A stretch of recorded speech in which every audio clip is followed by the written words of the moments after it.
Hello YouTube friends, and welcome to my true crime channel, where we will be discussing some of the most notorious crimes from over the past 50 years, including kidnapping, murder, some solved, some unsolved, some happy endings, some not so happy.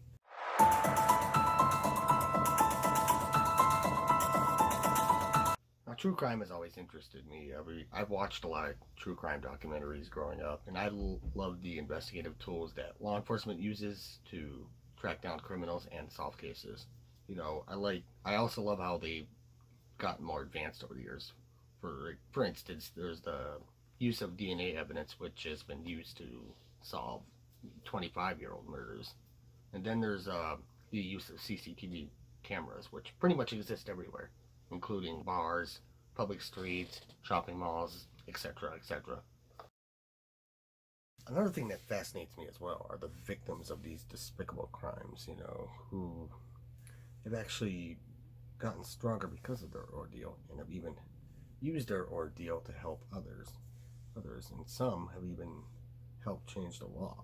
For example, Susan Wilson, who, along with her family, were victims of video voyeurism, and she was instrumental in getting video voyeurism illegal in 30 states, some states considering it a felony.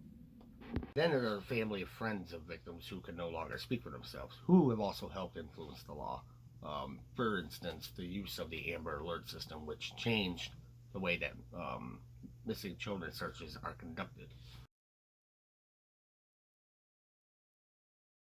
Now, speaking of tough victims, the story we will be going over today is one that I am rather familiar with. It's a story that is heartbreaking, sad, traumatic, and despicable, but yet inspiring, uplifting, and happy at times.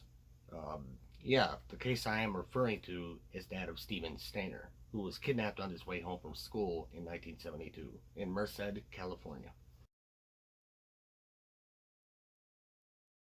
Now, before we delve into this case, I wanted to quick point out first that this discussion is strictly about Steven Stayner, his life before, during, and after the kidnapping.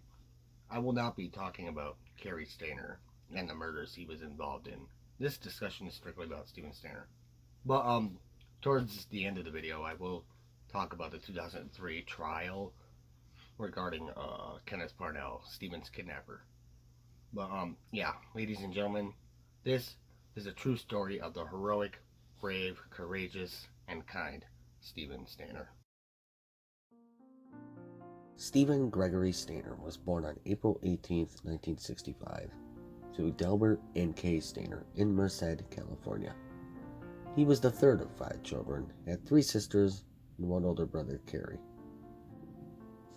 Stephen and his family had spent their early years on an orchard farm roughly 20 miles north of Merced and had about 20 acres of almond trees adjacent to a vacant land. Stephen loved that farm and would roam around freely with his siblings, their dog Daisy, and the other animals, and it was just a wonderful place to grow up. Stephen's mother, Kay, often described Stephen as a pretty bright boy for his age, and often the most helpful little guy of the bunch. And his relationship with his father, Dell, was pretty fantastic as well, and would, as Steve has said, follow him around like a puppy dog. Now, Dell and Kay were kind of the definition of old school, and were known as strict disciplinarians who raised their children to always respect their elders and do as adults told them. Which is a great thing to teach your children, but only to an extent, because as we will learn through this case, that can also be problematic as well. Like a lot of good things in life, their time living on the farm didn't last forever because in 1971, Dell and Kay began to struggle financially and also had some irrigation issues on the farm, which caused the Stainers to ultimately pack up and move back to Merced into a smaller house on Betty Street. This would prove to be a difficult transition for the Stainers and Daisy because they now lived in a house with a fenced backyard with surrounding neighborhood homes with flower beds and the like, whereas the farm had 20 acres of land and an adjoining vacant land where the kids and Daisy could roam around freely. One of the first low blows of the move was having to give up their dog, Daisy, to another family living out in the country, knowing that it would be best because that was the kind of life Daisy was used to. While Stephen's siblings were adjusting pretty well, Stephen was not and was often the most unhappy with the move. Understandably so, as he had made a lot of friends during his time at the orchard and had to leave them behind. And also, giving up Daisy would be hard for any child. Now, as someone who's moved around a lot growing up, as I'm sure a lot of you watching have as well, at a young age, it can be pretty terrifying, overwhelming, and you have to leave a lot behind. It's very emotional. And, as a kid, you don't really get any say in the matter.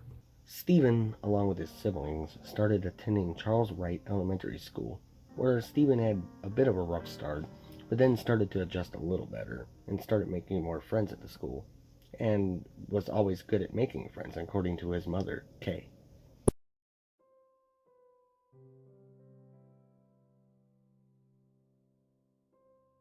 On the days leading up to the kidnapping, there was a man by the name of Kenneth Eugene Parnell who worked at the Yosemite Lodge in the Yosemite, which was roughly 60 miles from Merced.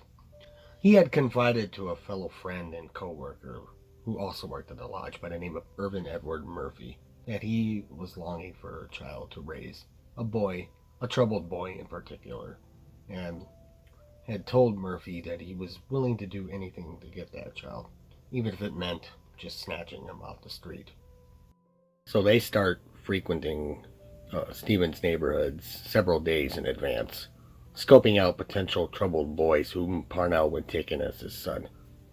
Now, Murphy could be described as someone who was a very slow witted, simpleton, nice guy who would do just about anything for anybody. And as we will learn, this character trait will prove to be troublesome for him, as Parnell was already setting his plan to take a child into action and ordered Murphy to help him. Meanwhile, back home in Merced, little Stephen had been getting into trouble as of late, such as carving his name on the garage door, and also not returning home from school at the time his parents instructed him to.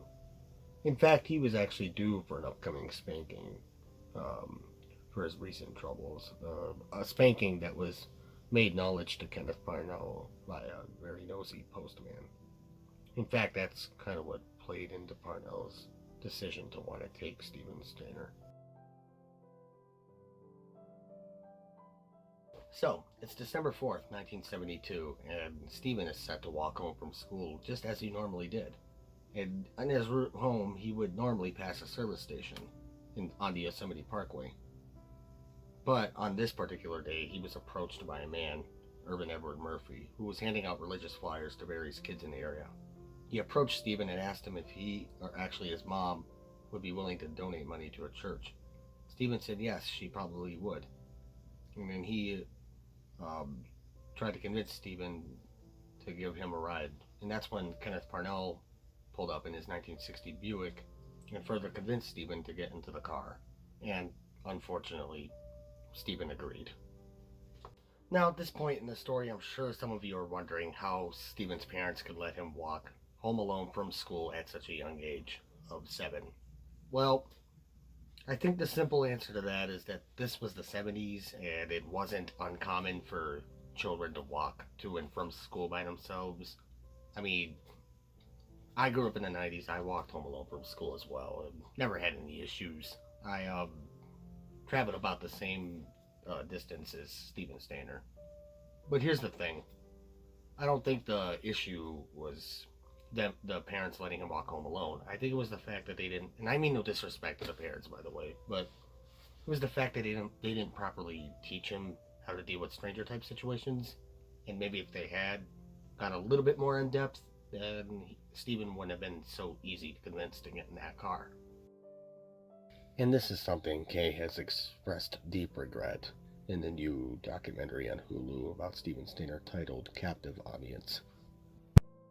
Back in Parnell's car, Stephen had noticed that they had passed the street he lived on. And of course, Stephen's worry started to increase a lot. And Parnell, at some point, had stopped at a phone booth and faked a phone call to Stephen's mom, Kay. And he had relayed back to Stephen that his mom had supposedly gave them permission to take Stephen in for the night. And before Stephen knew it, he's in Kathy's Valley with these two strangers. And Kathy's Valley is about 22 miles away from Merced. And it can be described as just a very country-like area and very, very remote. Meanwhile, back in Merced, Dell and Kay had been waiting at home for Steven Stayner to return from school. But he had not returned yet, so Kay and Dell didn't really panic yet because this had been normal repetitive behavior as of late. So I think roughly maybe 2 hours rolled by, and that's when the Stainers started to really panic and call the police. Now the police, of course, they did their thing. They canvassed the entire area. They looked around the school. They asked some of Steven's local friends if they had seen him, but none of these efforts proved to be any luck. In fact, at one point, one of the detectives accused Dell of murdering his son. Of course, Dell responded furiously, and that's when the detective asked him if he'd be willing to take a lie detector test. And of course, Dell agreed to do so. Not just to clear his name, but also so the police don't waste too much time and effort on Dell Stayner, and they can start searching and finding the truth of what really happened to Steven Stayner. Now, that fake phone call that Parnell made to Steven's mom, Kay, would be the first of many, many lies that Parnell would lay on Steven over the years. In fact, his next big lie was that he had went out maybe the second day and came back later that night to inform Steven that his parents no longer wanted him, or rather they couldn't afford to take care of him anymore, and that Parnell went to see a judge and got legal custody of Steven.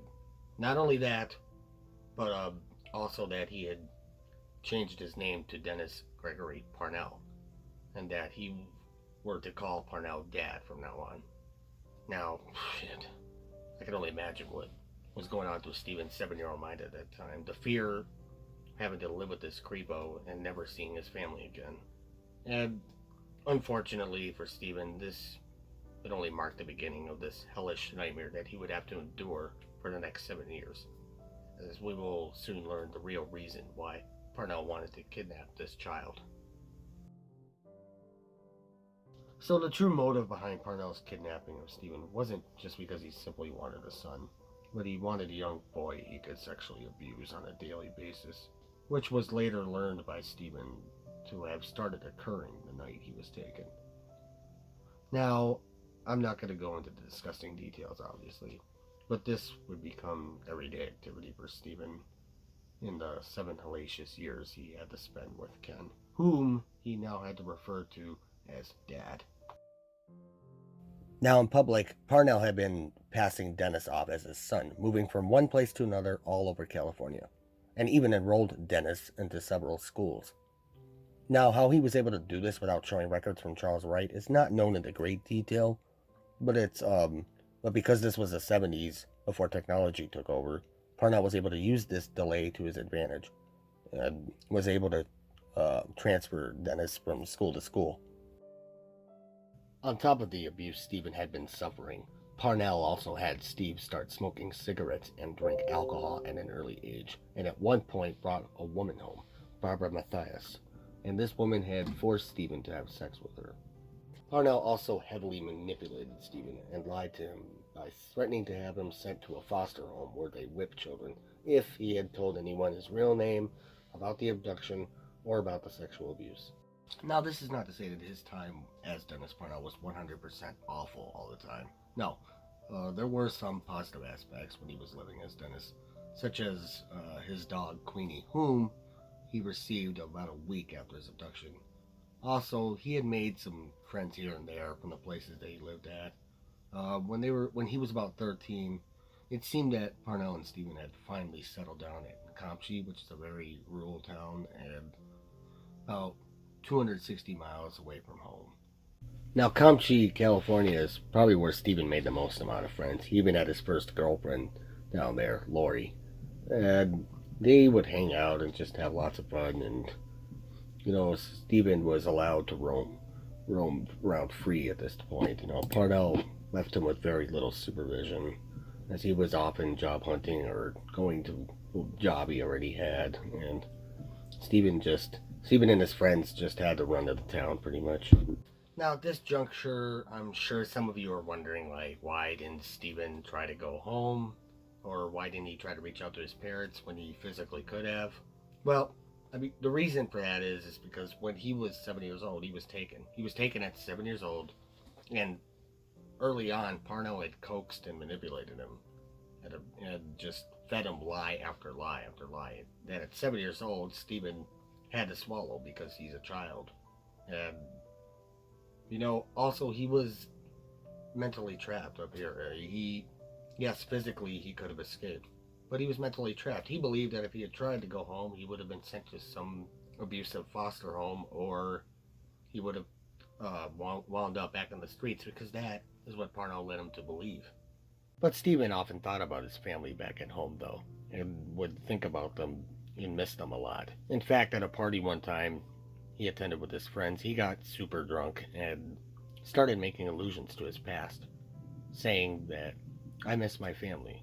I miss my family. And, him and his friends at this time were just down the road. So his friends responded, well, your trailer's right there. Why don't you go see your dad right there? And Stephen responded, no, I miss my real family. And then he said something along the lines of, I was taken from Merced years ago. But because he was drunk, his friends didn't really know what to make of that. So they figured because he was drunk, he was just spewing out shit. And this is something his friends expressed deep regret about in that captive audience documentary. Meanwhile, back in Merced, the Stainers were going through their own living hell over the years as they and the police searched effortlessly for Stephen. But they just couldn't find him. I mean, they looked under every rock and at some point started searching for bodies because, as a lot of us know, the chances of finding a kidnapped victim alive within the first 48 hours are usually pretty slim. But the Stainers never gave up hope that they would one day see Stephen again. Now, Kay often had to put on the strong face for the kids, as she spent most of the time with them, while Dell was, of course, an emotional wreck. I mean, anybody would be, and I can only imagine the emotional toll it took on him. I mean, one of his children are missing, and he doesn't know where the hell he is, or even if he's still alive. And the police believe that if Stephen was kidnapped, it was by a perfect stranger, which is not only every parent's worst nightmare, but everyone in law enforcement as well, because they are the hardest to solve, just like stranger murders. And the reason they are the hardest to solve is because there is no connection between the perpetrator or the victim. I mean, this kidnapper could be anyone. Still, despite the statistics, the Stainers never gave up hope that they would one day see their son again. So 7 years go by, and Stephen is now living in Camchi, California, with Kenneth Parnell. But lately, Parnell has been getting an itchy feeling about Stephen's true identity getting exposed, mainly because he had been getting a little too close with his friends. More important to Parnell, he was worried about getting exposed himself. So he hurriedly packs Stephen up and moves him to another small remote town called Point Arena. All this at the same time, Parnell is seeking to abduct another child, telling Stephen he wants to get him a new little brother. But really, of course, we all know it's because Stephen's 14 at this point and is just getting a little too old for Parnell's taste. So he actually tries to enlist Stephen to help him in abducting this child um, from a city called Ukiah, where this particular kid is residing in. A kid by the name of Timothy White. Now, again, Parnell tries to get Stephen to help him in abducting this boy. But Stephen, one time only, refuses and says, no, I will not help you. And Parnell actually agreed and didn't actually try to force him. He never asked him again. Instead, he enlists the help of another teenage boy, a 14-year-old by the name of Randall Sean Portman, who actually attends the same school as Stephen does. Now, these two, Stephen and Sean, they're not great friends or anything. They know each other, mostly in passing, but they're not buds or anything.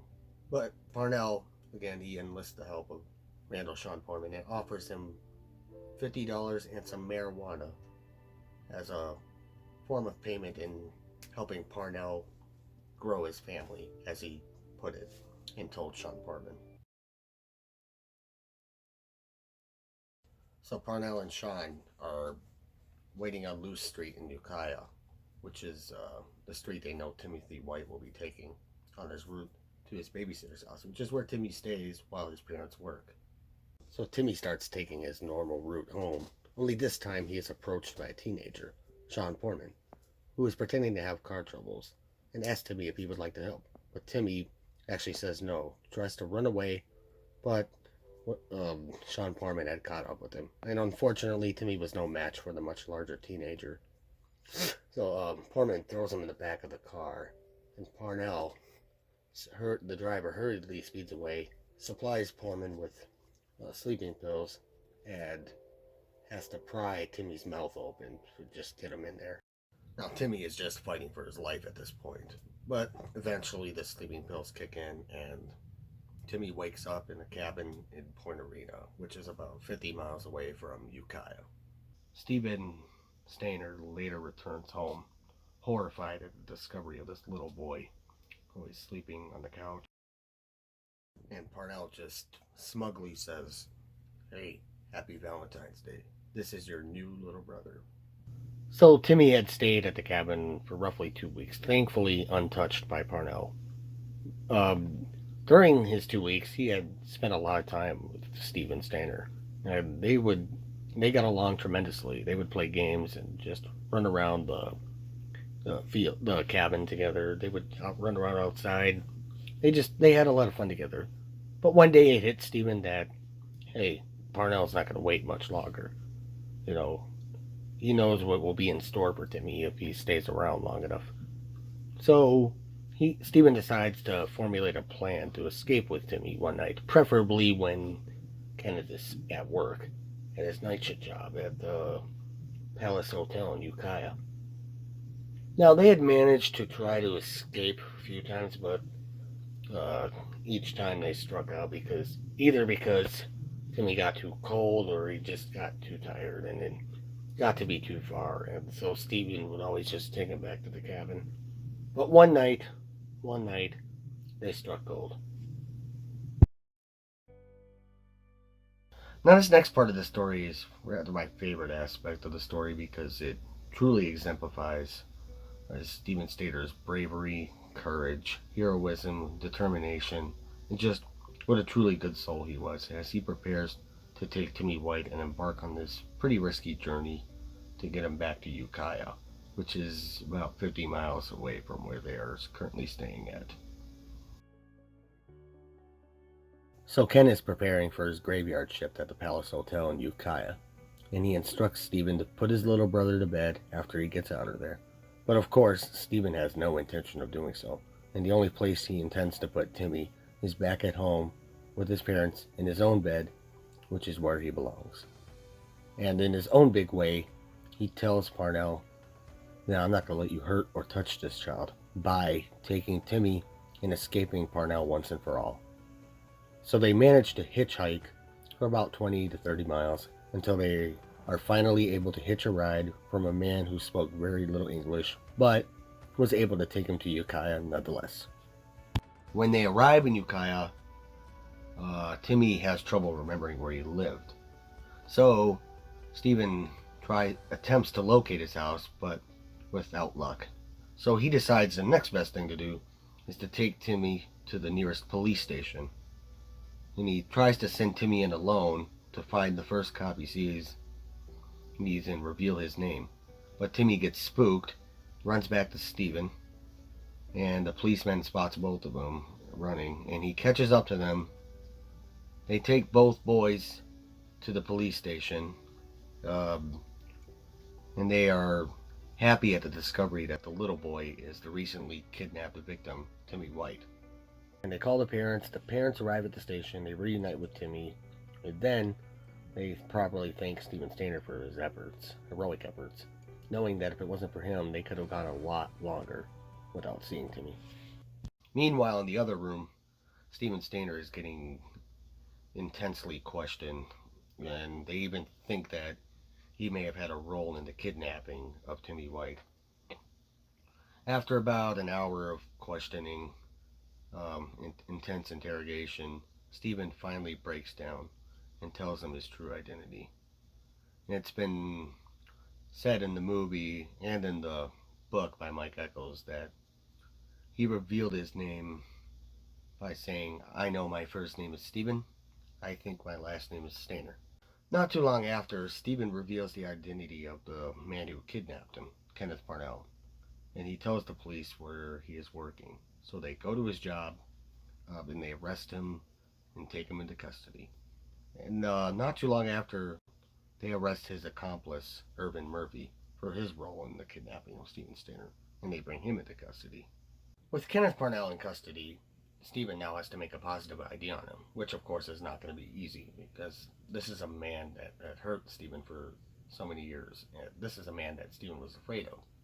And this was before law enforcement started using the one-way glass, which of course, if you're unfamiliar, it's where the victim or the potential witness can see the perpetrator, but the perpetrator cannot see them.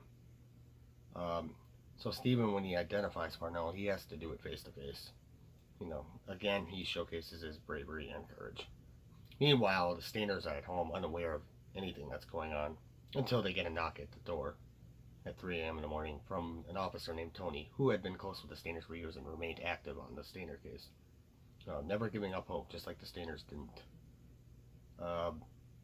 Kay thinks it's about Carrie at first, that he might have gotten hurt because he was out camping at the Yosemite. But Tony assures her that no, this is about Steven. He's not only been found, but he's been found alive. And he's safely in police custody. Dell and the other kids over here, then they want to go get him from Ukiah. But Tony decides against that, because Steven is still being questioned. And Tony assures them that they will bring Steven home to them the next morning. Now, by this time, the media outlets and the press had gotten wind of this courageous kidnapped boy and his heroic rescue of another boy, and they immediately start surrounding Steven the moment he steps out of the Ukiah police station. But the police are able to transport him safely back to Merced, where more press are waiting, along with the whole neighborhood who had supported the Stayners throughout their ordeal in these not-so-easy 7 years. And all of them wanted to be there, to watch this very ecstatic moment of the long-awaited 7-year reunion between Steven and his family. And just about everyone who was anybody was there to see it, as Steven sees his family and they hug him for the first time in what feels like forever, an eternity. Every movie executive, there wasn't anyone not interested. There he is, there he is. Steven was a national hero. He returns to Merced triumphant. Steven's return has been a joyous event. It was just a very joyous and tearful moment, as we know that not too many kidnapping cases end well like this. Steven's story, of course, became a sensation. This is why the media was all over this case, because of its rarity. And yeah, Steven was pretty much a celebrity at this point. He was getting followed to and from school by the press and was also guest starring on talk shows, telling people of his experience living with his kidnapper. But inevitably, he was asked by one of the press if anything sexual had occurred between him and his kidnapper, to which Steven replied, no. He wasn't around, she's usually just working. Did he ever hurt you? No. Did he ever try to touch you in a way you shouldn't? Now, as someone who's been through sexual abuse himself, not to the extent of Steven, of course, but I was also molested at a very young age. And let me tell you, it's not easy to talk about, I could totally see why Steven wanted to keep it to himself, especially at this time, considering that when it does come out, it's not pretty. This was a time where people were just completely ignorant about people who had been sexually molested, whether you were the victim or not. People were gonna label you what they wanted to label you. And this, of course is what scared me as a kid. But I will tell you that when I eventually did talk about it, it helped. It helped a lot. Now, Steven's story eventually, inevitably, spawned both a book adaptation and a movie adaptation, both with the same title, I Know My First Name is Steven. Now, the book is by author Mike Eccles, who was pretty close with the Stayners back then. The book gives an incredible detailed amount about Steven's life. It is a very good read, but I have to warn you that it is pretty graphic. There is more detail about the type of sexual abuse that Stephen had to endure. But just like be like me, I skip the details. I mean, you don't need to read the details to understand the book. And of course the movie um, was filmed. It was a made-for-television movie in 1989. It stars Corky Nemec, who portrays the 14-year-old Steven Stayner. I mean, he does a really good job. And then there's Luke Edwards, who not a lot of credit is given to him, but he does a fantastic job as the 7-year-old Steven Stayner. Yeah, it is a very good movie, even if it's not 100% accurate.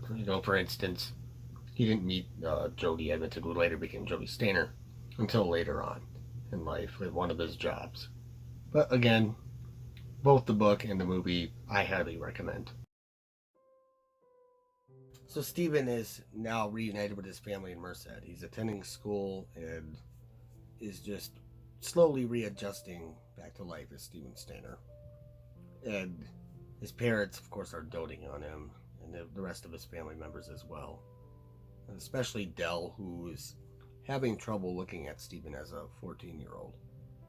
He still sees him as his little 7-year-old.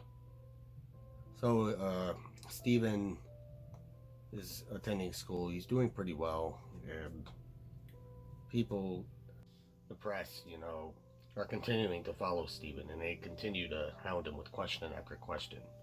Of course, this is all very overwhelming for Stephen, but he handles it pretty well.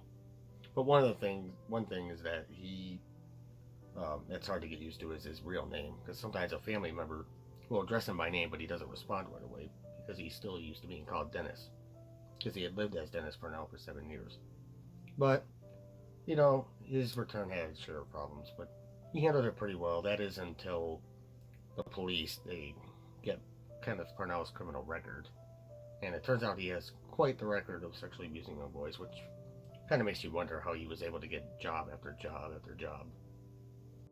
So with Parnell's criminal record, the police now know that there's no way that Parnell didn't do anything to Stephen for the last 7 years. So they go back to Stephen and they grill him this time, and ask him if anything sexual had occurred between him and his kidnapper for the last 7 years. And he's reluctant to tell him at first, but eventually he does break down and tells them that the sexual abuse started occurring the day he was taken.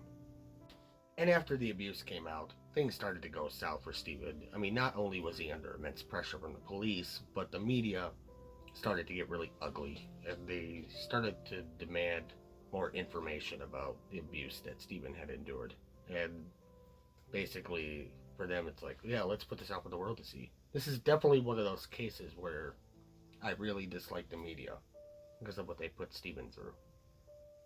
And because they had publicized the abuse, the students at the school found out, and then they started to label him with, call him all kinds of nasty names.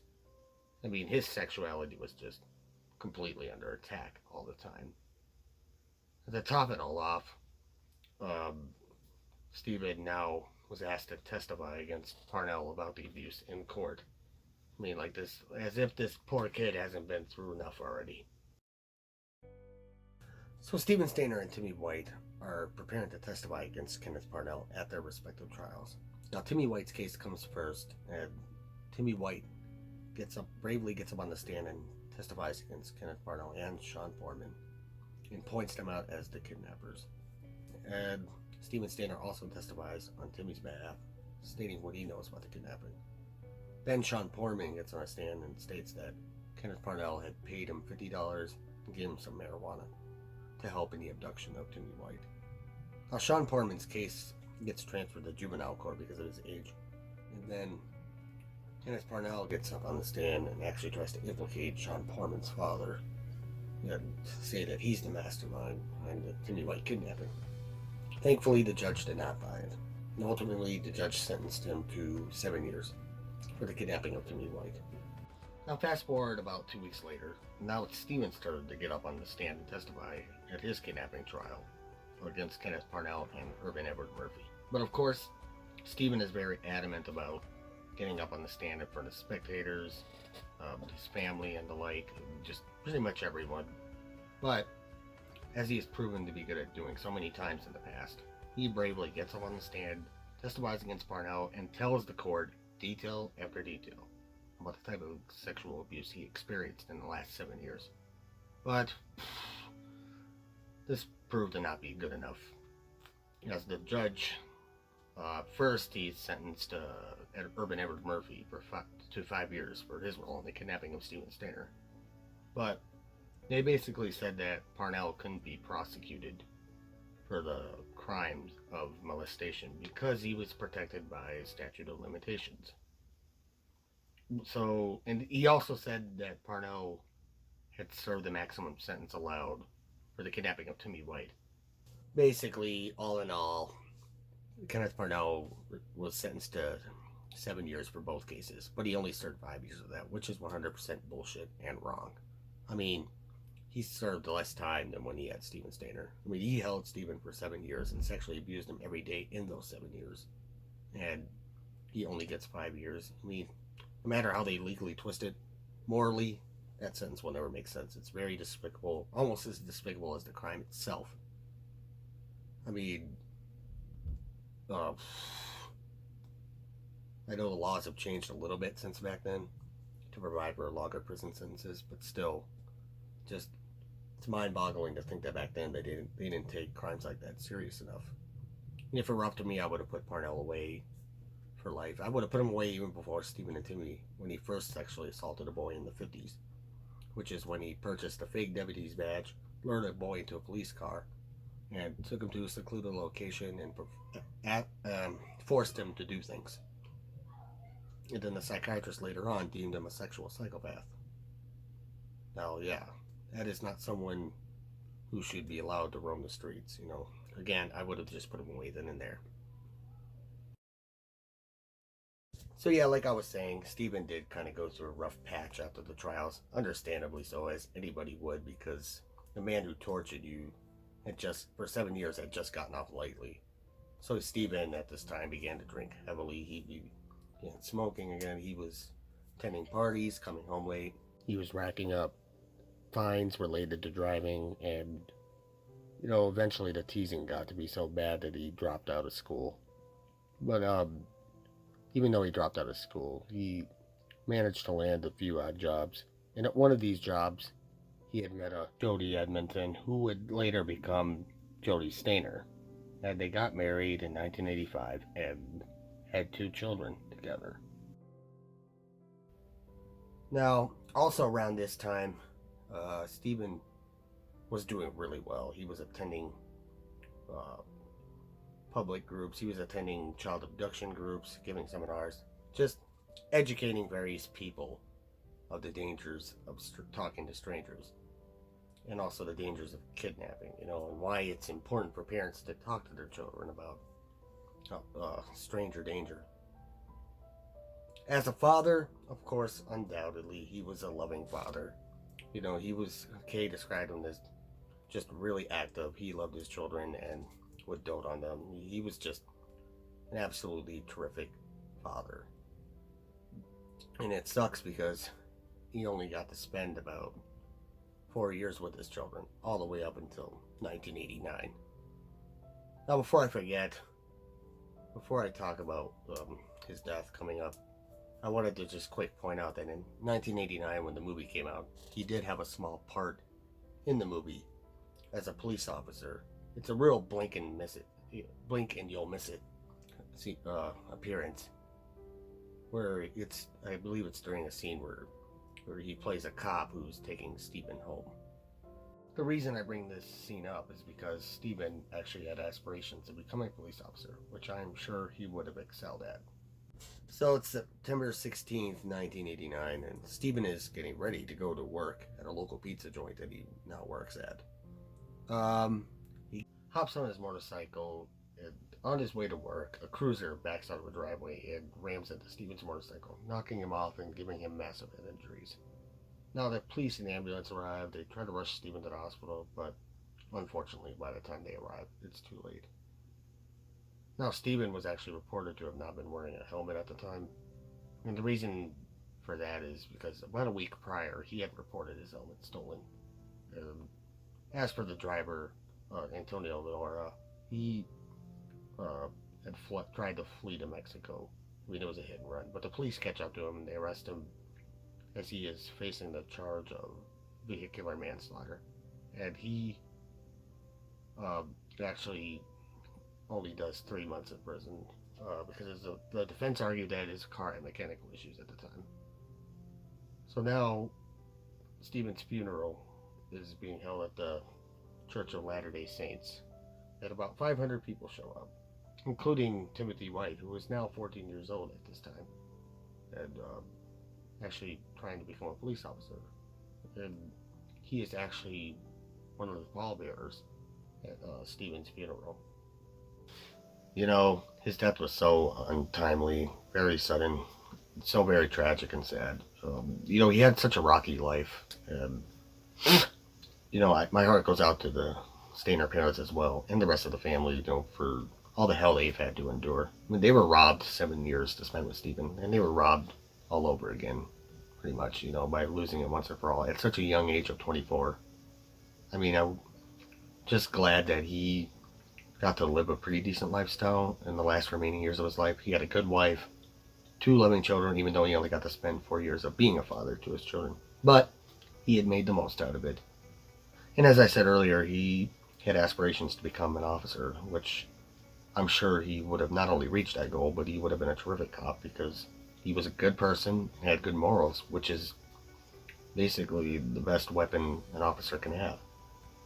So I just want to simply say, rest in peace, Steven Stayner. You are truly free from any more hurt. Now, in case you're wondering if Kenneth Parnell had gone the rest of his life without properly being punished, worry no more, because in 2003, his evil wrongdoings were about to catch up with him. As in 2003, Parnell, now age 71 with a variety of health problems, was attempting to illegally purchase a child. He tried to do so through his caretaker's sister, Diane Stevens, who was actually working with the police, who were pretty aware that Parnell was trying to purchase the child for some time. Now, Parnell was willing to pay $500 for this child, but Diane was able to gather some pretty incriminating information. For instance, he had asked the woman if the boy had a clean rectum, which indicates that he had sexual intentions. Now, the boy in this case was just fiction. It was all just part of a sting set up by the police so they could finally nail Parnell and put him away for good. Now, the police were able to use this information. Next thing Parnell knew, the police were at his doorstep arresting him, and now he is going to trial. 2004 rolls around. Parnell is now on trial for the charge of trying to illegally purchase a child and attempting to sexually molest a child. Now, at the trial, Sean Portman, now 42 in Marin County with a wife and children of his own, and a carpenter, and Timothy White, who was 35 and now a deputy of the Los Angeles County Sheriff's Department, were called in as character witnesses to basically paint a picture of just the kind of guy that Kenneth Parnell is. That, combined with Diane's testimony, was enough to put Parnell away for 25 years to life, which is what the sentence that the judge imposed on him, which is a sentence he should have received long ago.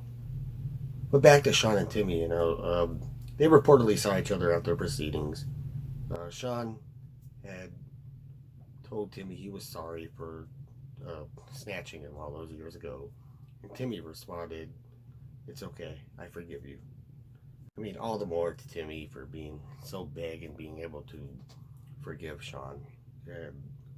I guess when you think about it, Sean was just a dumb 14-year-old kid at that time who was looking for a quick fix, and that was manipulated by a much older, cunning adult.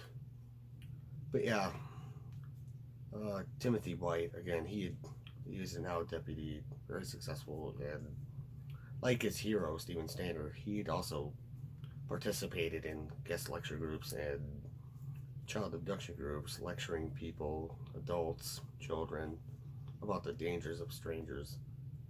And also, like his hero, he had also met an untimely demise on April 1st, 2010, he had died from a disease called pulmonary embolism.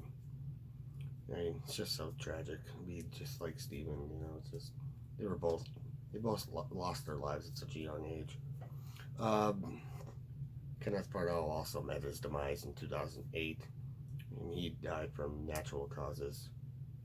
Which, I mean, uh, you know, Kenneth Parnell finally received a life sentence, or 25 years, a life sentence. But when you think about it, he only served about 4 years of that sentence before he keeled over. I feel like the piece of shit kind of lucked out again. But I'm just glad he was able to receive a lengthy sentence finally. Even though I would have liked to have seen that life sentence start at age 19, which is when he first sexually assaulted a child. So, what can we learn from this case? Well, one thing I can tell you is that as a parent myself, I can't stress enough the importance of talking to your children about stranger danger type situations at a young age.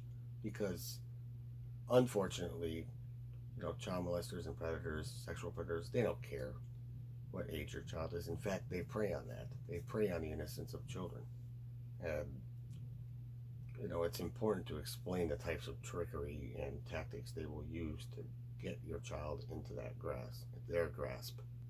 And, of course, it's also very important to tell your child exactly what a stranger is. It's not enough to say, hey, Jimmy, don't talk to strangers on your way to school. No, you got to explain exactly what a stranger is. You got to go in depth. And you have to, again, tell them what types of tricks and tactics or luring tactics they will use. And of course, it's also important to teach your children about the more dangerous situations, like when a perpetrator will physically try to grab your child.